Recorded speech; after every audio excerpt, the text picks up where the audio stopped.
Jillette on the Big Free FM. 866-570-PEN, 7366.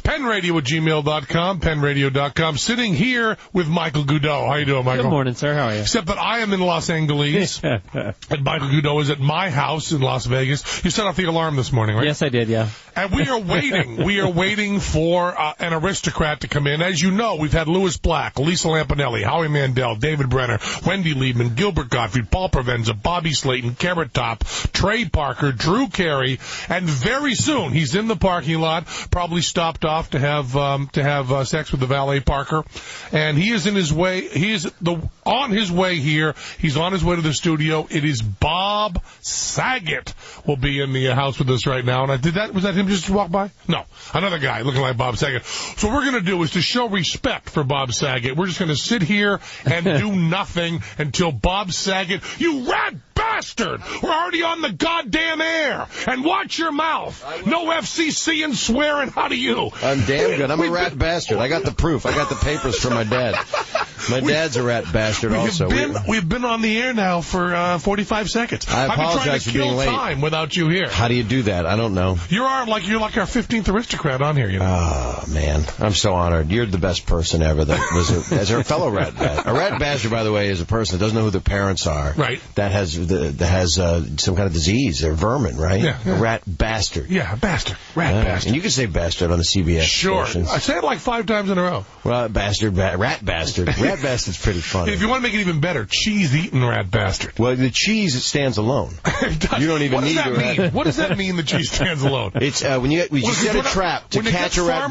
When you want to catch a rat bastard, what you usually do is put a lot of money down on the ground and then a little noose around it, and you can catch a rat bastard. But if you put cheese on it and it's alone, it stands alone until the rat bastard grabs for it, and then they get what their comeuppance. Farmer in the Dell. Yeah. I understood every word of that. We'd be playing that as children. I'd be okay with the lyrics. Hi-ho the Dario? The cheese stands alone. And I would just go, okay, here's where I Hi-ho, hi-ho. That's what I say to girls when I go past. Yeah. And then when they look what I got in my nether regions, they know the cheese stands alone. And you got the Dario. The Dario, because you're growing the moss. I got the Dario growing the moss. Does this look infected to you, by the way? It does to me. Okay. Did you cut it with a can of something, or did you cut it with something sharp? Did you get a paper cut on it? You have a little paper cut on it. Yeah, I had a joke. I have a joke. It's actually not that good a joke, but I got a paper cut there because I was turning the pages in the magazine too quickly. That was the joke. You're very courteous. You laugh. I do. I'm a fellow aristocrat. I like you too. I've always liked you in the way that only a man obsessed. I write you letters in newspaper copy with all different letters cut out in different sizes. We have got a question for you that came in on Gmail from one of the fans. Could you please ask Bob Saget what happened to the trailer of The Farce of the Penguins? A few weeks ago, some co-workers and I saw it on imdb.com. Yes. Then just a few hours later, we went to show it to other co-workers, and we saw a message that said, trailer not available. Can anyone shed light on this? Why was it pulled? When will it return? Yes. Shut up. As fags, fags, did I say fags? Yes, as fans of the aristocrats. Rat vermin. Rat bastard. As fans of the aristocrats, we love what we saw and laughed pretty hard at Gilbert's line. Yes. We're also hoping that somehow Samuel L. Jackson gets to say something about mother-loving snakes in his narration. Thanks. This is from Marty in Chicago. It's funny that you say this. Yeah. Okay, then. Can I talk now? Yeah. I don't feel like it. We redid the trailer. We had to pull it right away because Christina Applegate joined on board as the female lead. It's all, the mouths don't move in this thing. You were gracious enough to do a voice. It's a stoner movie with penguin mouths that don't move. We didn't have the money of this. There's a big Happy Feet coming out from Warner Brothers, big Surf's Up coming out, and from Sony or whatever. And we are, Think Film funded it, and it's a nature footage of penguins doing it, going at it like a rat bastard would.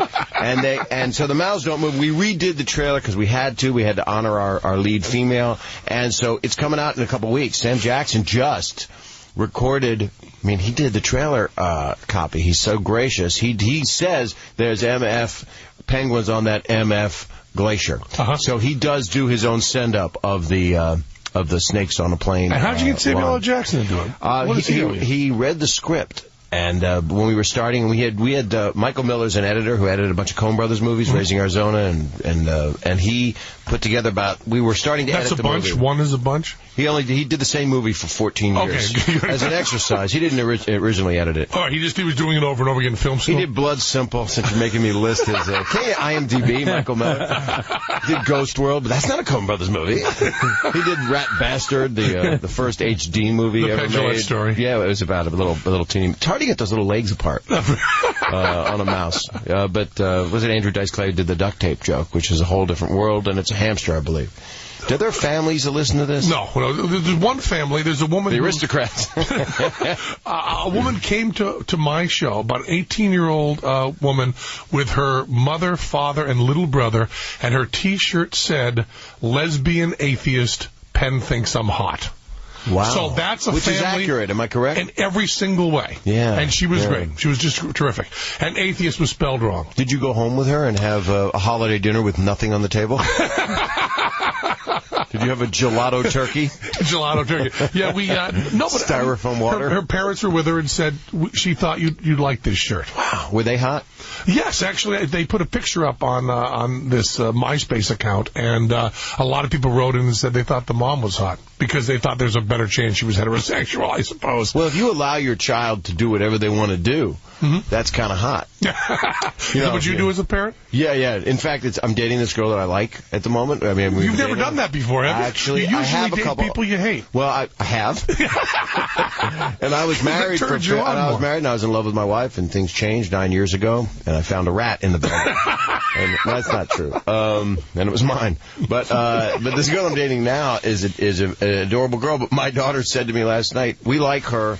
Don't screw it up. Don't treat her like you treat us." I'm like, what? What does that mean? I'm a great dad, I think. They meant they didn't want you to have sex with her. I think...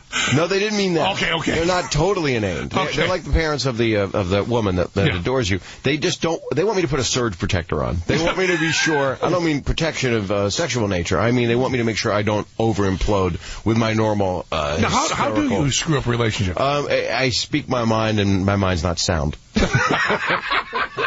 A surge protector means I don't go from 0 to 60 in 4 seconds. You know, I can't do that. Paul Provenza once said to a woman, and I heard this. The way I heard this was great. I was in Vancouver with a woman that I was living with, and we met up with an ex-girlfriend of Paul Provenza's. And was she able to walk? She started complaining about Paul Provenza to us. Right. And this is when I fell in love with Paul Provenza. She was telling my girlfriend how bad Paul Provenza was. Every word she said, I went, man, he's a genius. She convinced me to break up with my girlfriend by saying things that Paul Provenza had said that made her hate him. And one of them was, you are zero maintenance, and that's too much for me. He needs negative maintenance. During a fight. Wow. You're zero maintenance, and that's too much for me. Famous Paul Provenza quotes. The other thing he said is, we're going to a party tonight. It's not like I'm working or anything, but you can't talk to me. Wow. And she's saying this. He's proud of her. Yeah, saying this in the back seat, and she's going, oh, that's awful. That's really terrible. I'm going, that's the way I should be. Right. I'm not living up to what I could be. Paul Provenza. And that's when I fell in love with Paul Provenza. Yeah. And the next time, because I'd met him a few times before and didn't care that much. How long ago did you meet him? I met him, years and years ago, because he was, almost when I should have met you, around Philadelphia. I met him. I auditioned for him in college. Doesn't get any sadder than that. Well, now, but the victory of knowing you're doing better than he. Oh, you're doing a Penguin movie, aren't you? No, but that trailer, by the way, will be coming out next week. With Sam Jackson's voice on it, and Christina Applegate. Who'd you bump to put in Christina Applegate? No one. We couldn't. We offered it to a couple people that said no, because the character gets violated by Louis Black in the dark. She's my girlfriend. Who hasn't? Well, that's accurate. And he shakes a lot when he's at the moment of excitement. Boy, does he shake a lot. The movie is Sam Jackson narrating it. I'll get back to that, and then we're going to get back to Paul Provenza right after this. Sorry. Music almost came up. It's me and Christina Applegate. Thank God you can actually go where my mind selectively goes. I'm with you. We're 8-track players grown up, which they now call sampling. But it's Christina Applegate. It's all voiceover. It's me, Christina Applegate, Louis Black's my best friend, Tracy Morgan's my buddy, and Monique. And then Penn Jillette. Yes, Penn Jillette's in it. I was so proud to be able to do that for you again. You're hilarious in it. You're hilarious. like 2 lines. No, it's good. It's good because I'm you're an evil seal. Evil seal, maybe was. I don't even get to be the right species in your movie. No, you are. I don't even get the title species role. I'm a different species. You're an abusive seal. You abuse the penguins and tell them they can't go that direction. And if you saw the original March of the Penguins, they only go one direction.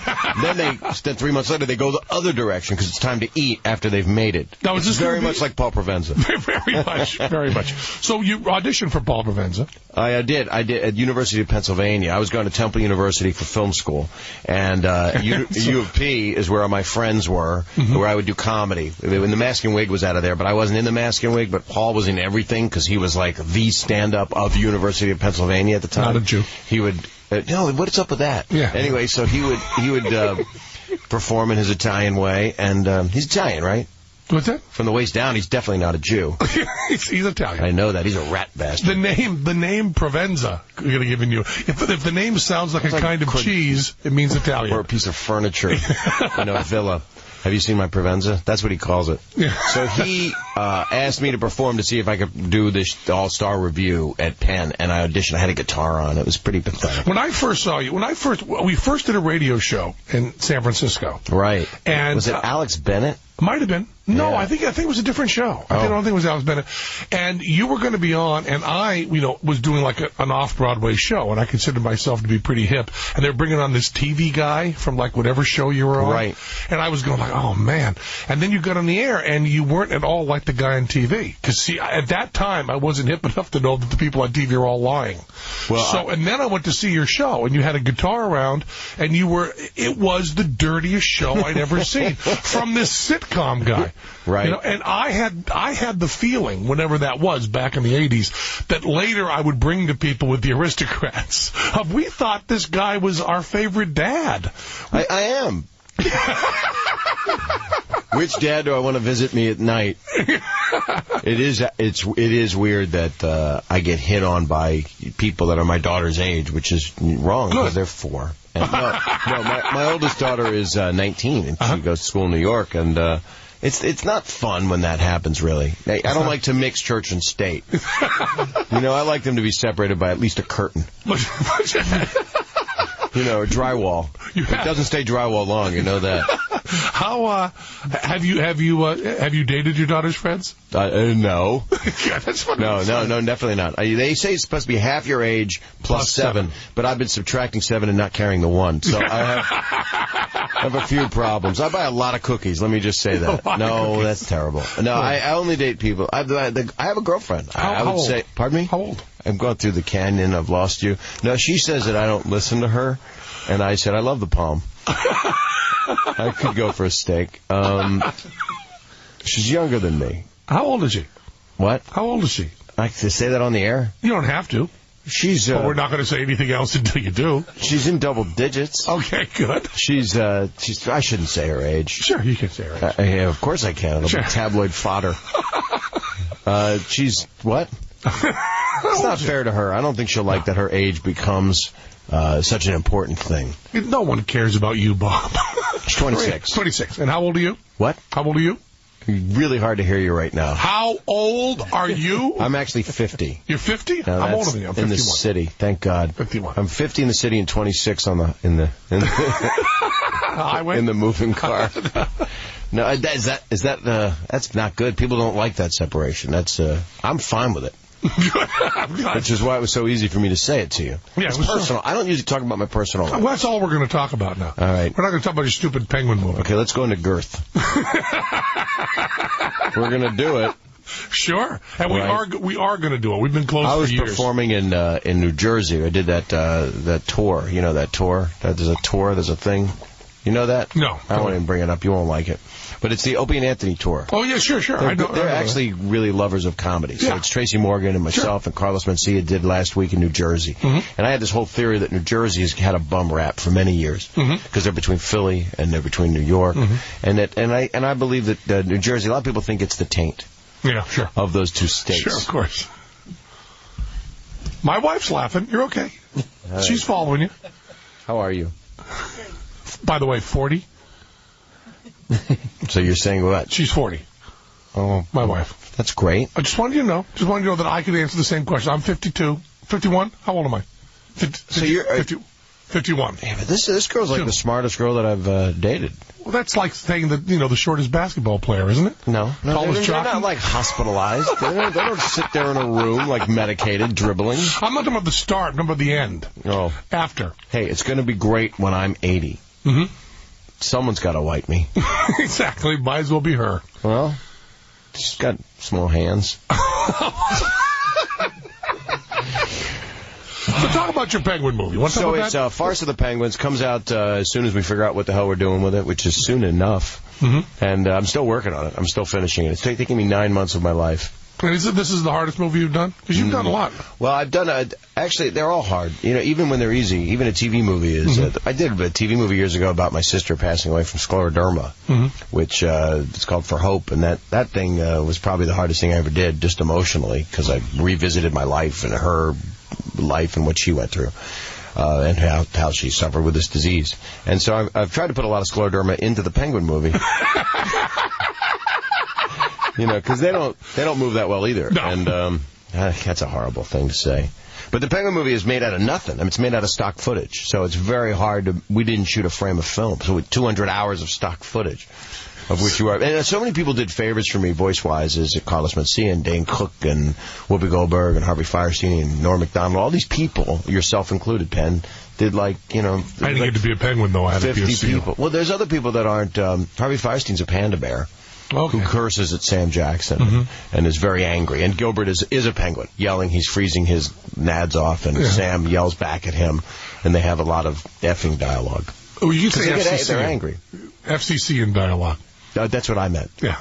I meant firecracking. And what's it going to be rated? It will be R. It is not NC-17 because I've recut it. I did some CGI. Why did you have to recut out of the... Well, I took Tracy Morgan's character, and I had given him an anatomically correct computer-generated unit. Yeah. And it was truly offensive. And even I laughed, but you would have loved it. And it will be on the DVD extras. It will be on the DVD extras because we paid for it. I mean, it's a few grand to do that, to source one of those out. Now, Trey, you know what I mean? Trey and Matt had to cut puppet sex out of... But they went and put it back in, and I'm watching Team America with my youngest daughter, not knowing that it is the uncut DVD. And all of a sudden the puppets are going at it. And then they go at it to the next level. They get aristocratic. We get aristocratic. And my daughter goes, what? They're just puppets. And I'm like, your rationalization does not work for me. How old your youngest daughter? 48. My youngest daughter is 13, and all my daughters are pretty amazing and pretty brilliant. You have 3 daughters, right? Yeah, and they like my girlfriend, by the way. They do? Yeah, which is very nice. I've had other girlfriends. And they didn't like them? I've never... I had a small pony. I had a Shetland. I dated a Shetland for 2 years. I tried to turn him into a unicorn, but you can't... You know what you have to do in order to... it's really difficult. You have to move the buds. You have to turn them around. and that's not right. No, not at all. No. What's next? What are we doing next? I want to do a porno version of Babe. Like a pig. Like a pig. That'll do, Babe. Babe's got like a bib on. You get Dennis Miller to do the voice. He went, hey, Babe. What's next for me is I just did a show which some people would call selling out, but I did America's Funniest Home Videos, so you can't really sell out twice. It's a really... I'm excited about it, actually, because there's no script. And they're allowed me, on NBC, they're allowing me to go more adult. They're calling it PG adult, perhaps, depending on the rating. It's a game show, which I've always not wanted to do. But I like this one. It's done by the people that do Howie Show, Deal or No Deal. There's no briefcases. I'm afraid of briefcases. If you open one in today's day and age, anything can happen. Sure. Open it up and the head from 7 is in there. I don't want that. But this is called 1 versus 100, which is game showy sounding. And in the Netherlands, it's very popular. That's good. People that love ABBA are big fans of it. It's huge. It's like 7 years there. But it's big. It's 100 contestants against one person, and then 100 people behind me, and there's no script. And they let me What are they trying to accomplish? They're trying to give somebody $1 million, or trying not to, really, if they have any brains about them. But they can get that amount of money. And it's basically trivia. If it's like if Millionaire gave the audience the money if the contestant lost. Somebody wins, and I get to riff. And I kind of look at it as a you bet your life kind of thing if I'm lucky. Well, if your it life goes was well. scripted. It was scripted. It's the new generation where you don't have to pay producers as writers. We're going to take a break. We'll be back. Bob Saget. It's Free FM. It's Penn Jillette. You can call in, but we're not going to take your calls. You can just call in all you want, but who cares? That's what I think. Yeah, this is Penn Jillette. We're back with Bob Saget on Free FM, PennRadio.com. Michael Goudot is actually the person who sits across from me, who is on. He's on an ISDN connection. Has not said a word to Bob Saget. I'm staying out of the way, man. Okay. Why is that? How you doing, man? I don't want him to FCC me. Did I do anything wrong? Nothing. No, nothing. We have you know, if you just say the word FCC, you're in trouble. Yeah. You say it out and don't spell it. I want to just read this Gmail. Hey there, Michael, Penn, and Bob. I have to email since I'm at work and can't call. Bob, I loved you in The Aristocrats. I'd heard you were a filthy-mouthed rat bastard, but seeing really is believing. I just wanted to let you know that you were my first celebrity sighting in Hollywood. I live in Minnesota, and the first time I was ever in California was about 4 years ago. There was a group of us on the Paramount lot and saw you walk into the commissary. I said, hey, there's Bob Saget. But my husband didn't see you. He didn't believe me, and we couldn't go in for me to prove it because we were on a schedule and had to get to A.C. Lyle's office. She knew where I was going? Yeah, and friends asked if I'd seen anyone famous. I got to say that I saw Bob Saget. Oh. See the joy you bring? That's so sweet. I actually remember, I hope her husband's not listening, we did more than that. I had ordered the salmon. It wasn't ready yet. I remember this day exactly before I went to Lyle's office. And she and I met. We met in the back office. And I remember. You had your way? I had my way. And her way? She had her way. And Bukowski's She had it her way. She held my pickle and lettuce. That's a restaurant slogan, isn't it? Yeah. I think hold the pickle. That was very sweet of her, by the way. You're a tall man, by the way. There's more. Oh, God, I want to hear it. Also, Bob, I want to thank you for everything you do for scleroderma research. That disease, what I lost my grandmother to 10 years ago, man. And no one in the family had ever heard of it before that. So I think she's saying that, you learn about it faster if someone in your family has it, but your movie is second best to that. That's probably, that's so upsetting. First thing, I feel bad that I said I had my way with her. I did not. You did notice that I paused, so you could do that. Can I might as well give the plug for my foundation. Please do. I'm on the board of, for many years, of the Scleroderma Research Foundation, which is scleroderma, which is hard to spell. Sclero, meaning hardened, and skin is derma. So it's sclerodermaresearch.org, and it's 1-800-441-CURE. It's 441-CURE. And what it is a disease that hundreds of thousands of people have. It's as prevalent as, MS, MD, and cystic fibrosis. And but it's doing that TV movie and trying to do as much stand-up. And a lot of people, I'm hitting you up for it. I'll have you come out and perform sometime if you would. Sure. We did a benefit together for the colon. Yeah. Which made you Hotel. Very funny backstage. Well, on stage I said there's a lot of H's in Hollywood, and they're in the room for real tonight. We're trying to help them.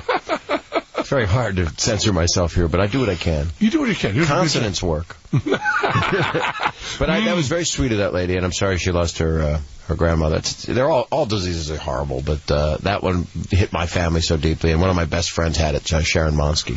How can you have two people that you know have that? I know a few people with it. Are you a carrier? I am, and I'll give it to you in 10 minutes. It's a hardening of the skin.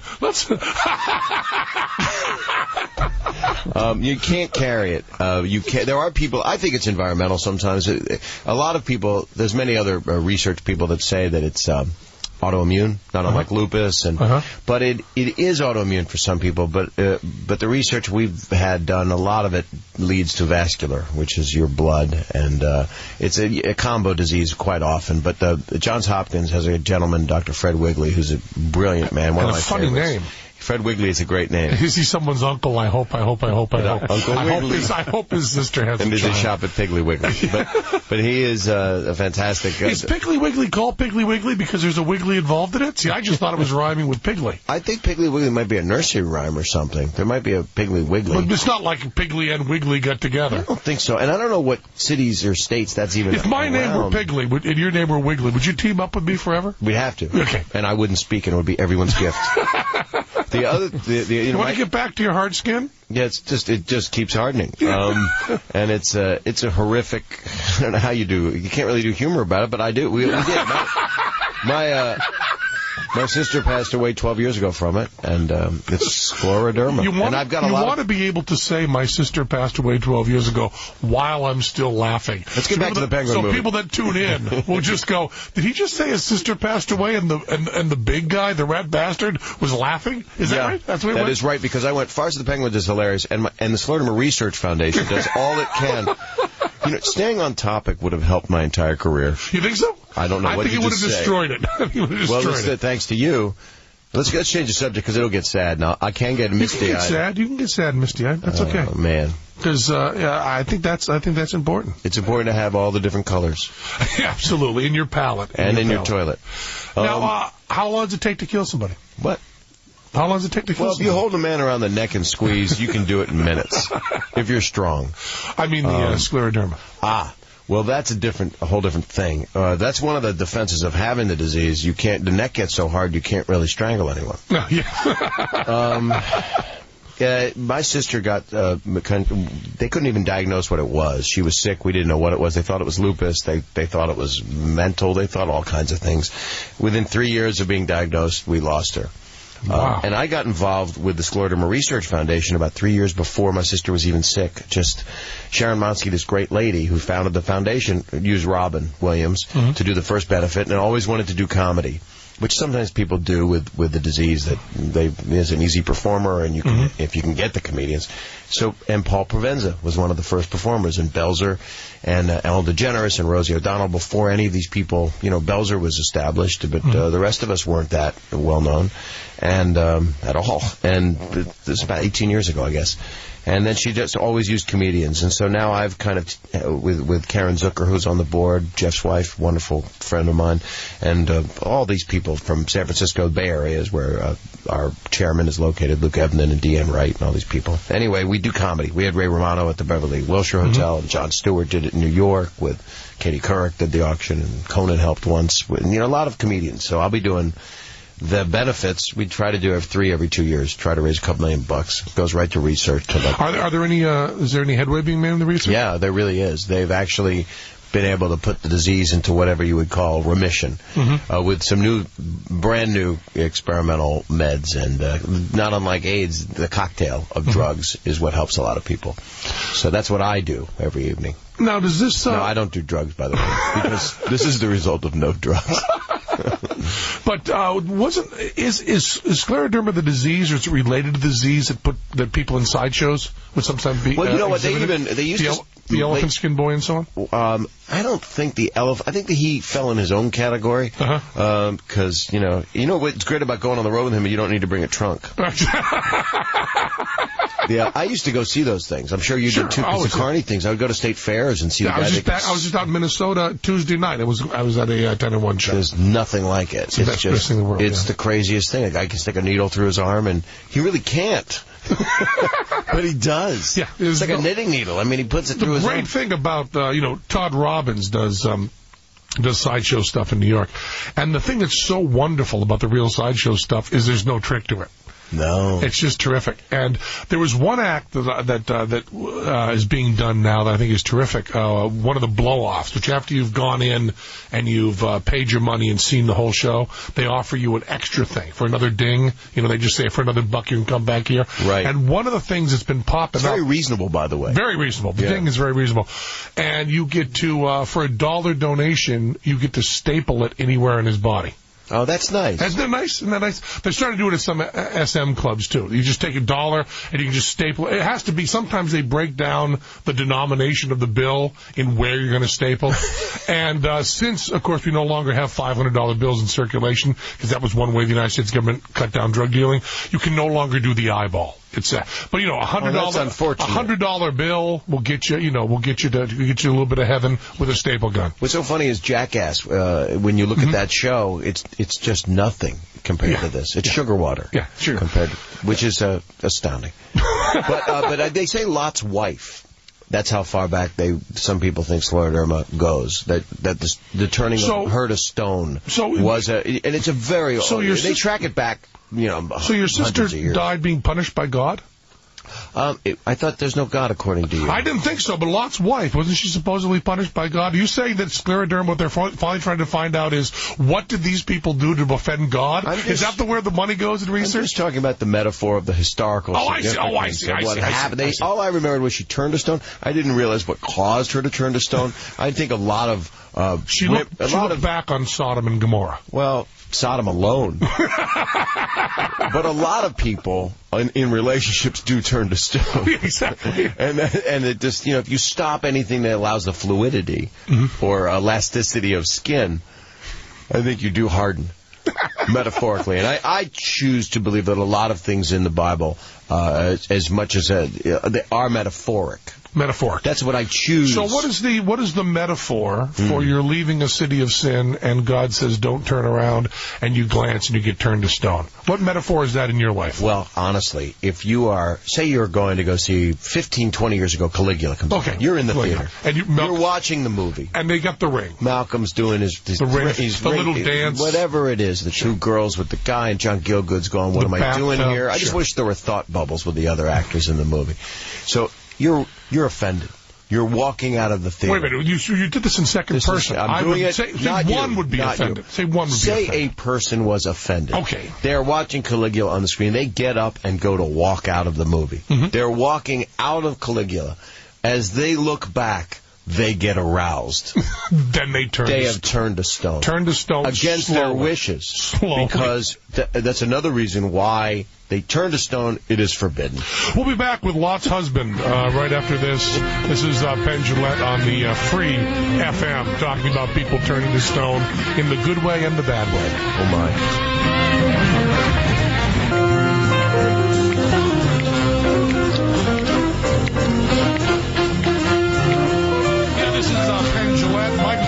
Back in Las Vegas. I'm in Los Angeles, California.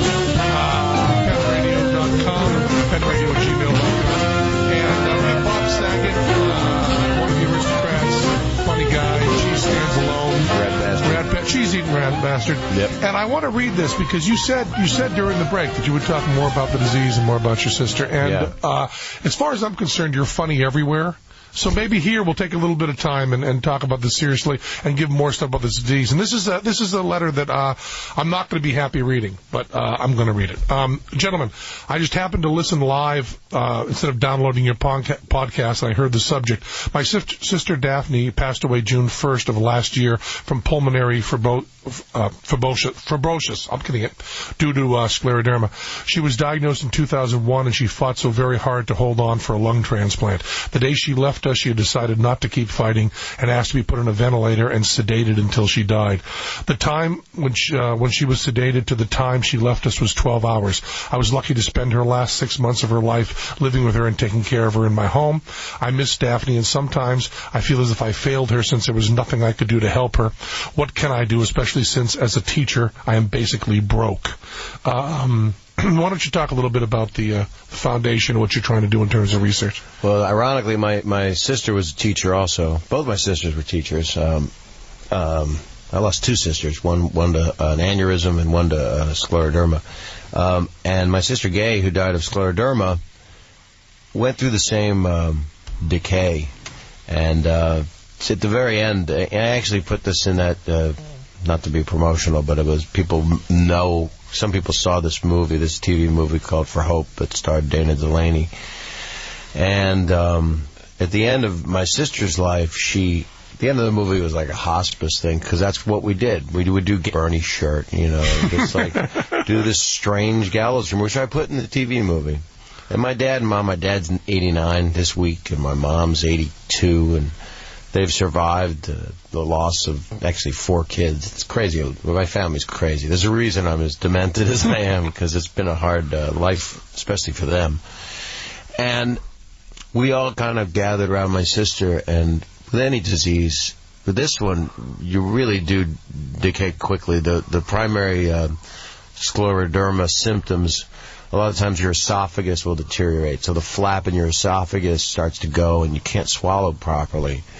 The mouth gets very taut. The skin gets very taut on the face, pulled back, and your fingers start to... Your extensions, the extremities start to...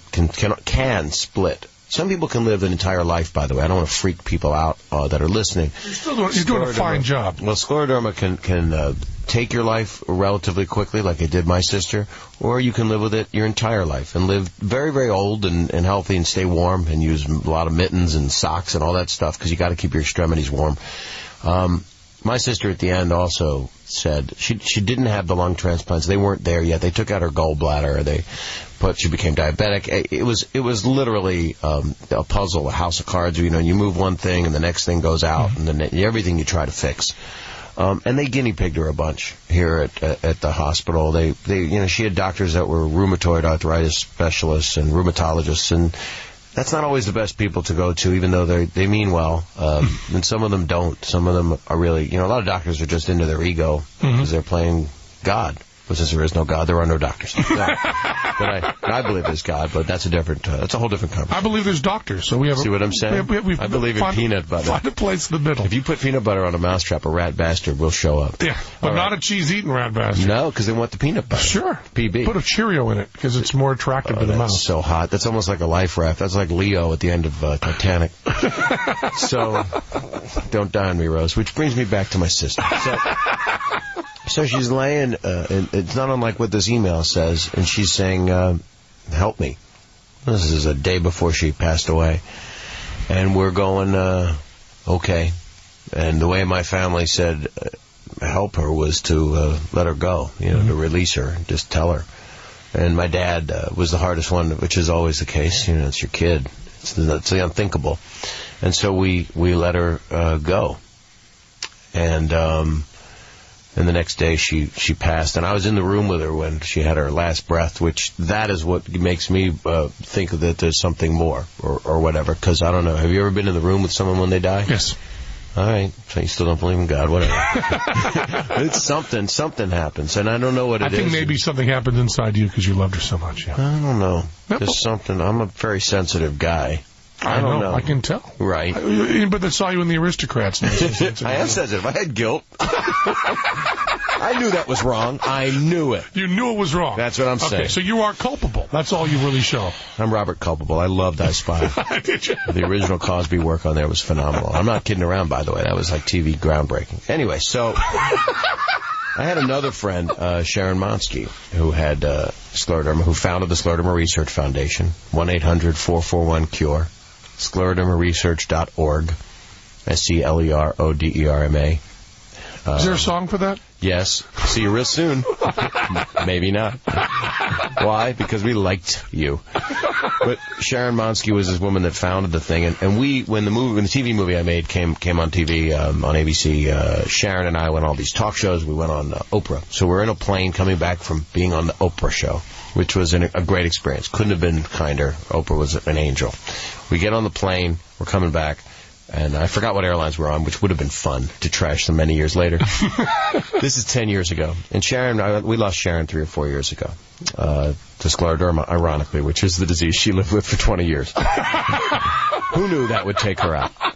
And her disease would go into remission when she had kids. So she had 3 kids, and it's this female hormone in your body that it produced. And a husband, Mark, all dear friends of mine, like family.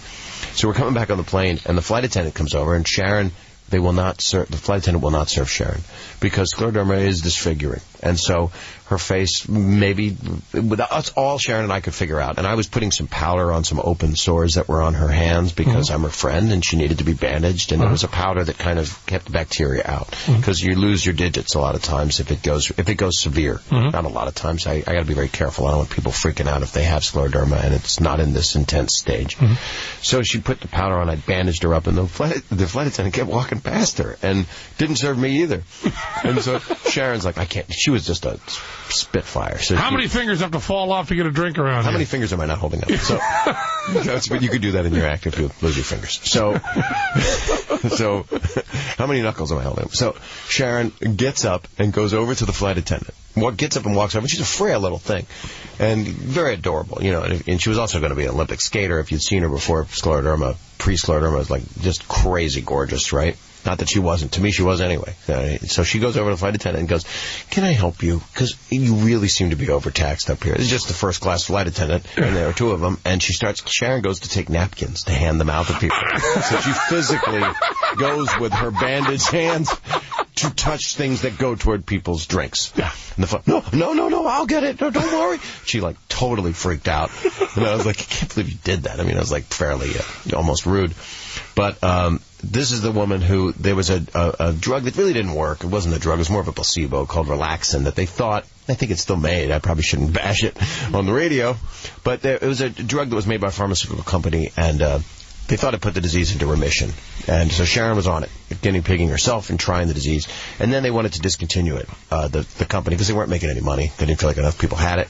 And Sharon went like, they can't discontinue it. I have to have it, because at that time she felt that it was working for her, and it probably was. I don't know nothing, obviously. I'm Bob Saget talking about scleroderma like I'm a doctor. The guy that narrated people getting hit in the nads for years now is giving you, pontificating about something that you shouldn't listen to. So this is my experience, whatever. So Sharon gets on a plane and goes to Chicago to the head of the pharmaceutical company. Walks in. It's like a scene from The Fugitive, you know, with Tommy Lee and Harrison. Goes in, and Harrison, you know, we talk. Yeah, sure. First names all the time. So Sharon. Except for Tommy. You would put the middle name in, too. Tommy Lee. So Sharon, which could be another guy. Exactly. That ain't good, because he's going after the one-armed man with his unit, which is frightening. You can steer a boat with it. You following this? So Sharon goes to this. I'm with you. Okay, so she goes to the pharmaceutical dude and goes in and says, if you discontinue this drug, I will release it to the press. Because she'd already been in People magazine, Wall Street Journal. So they gave it to her for the rest of her life. We're going to give it to you for the rest of your life. How which is long always can that good. be? That's correct. That's correct. That's a safe bet. It is a safe bet. If someone's got a couple years, you can figure how many couple years. But actually, donuts for the rest of your life. She lived 10 years longer. You know, maybe 8. So they were out. There's the turn on that. Probably break even. Break even.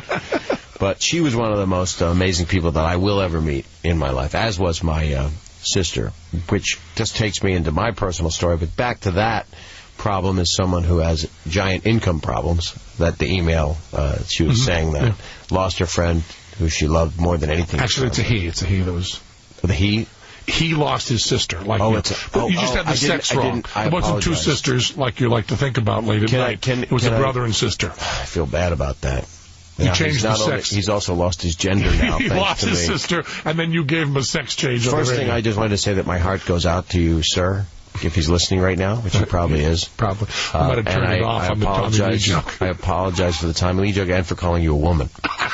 But I'm sorry. It's a tragic, horrible thing, and you're helpless. And I don't know what to do. I don't know what to tell him, except I'm just going to keep trying to raise awareness. And you're helping now, even though I'm doing horrible jokes around it. It's not to get the awareness out and let people go on the sclerodermaresearch.org page and find out about it. We're getting music coming up. We're about done, Bob. I like Bob Saget, one of the kind of music that I like to go to the bathroom to. Is it really? Yeah. I'm playing bass. Do you have a diaper of some kind? Sure. Penn, thank you for having me. Thanks a lot, Bob. I love you more than I love any farm animal. Thank you so much. Bob Saget, this is Penn Jillette. Michael Goodell, I believe, didn't say a word. You still there, Michael? I'm still here. Okay, goodbye. See you later.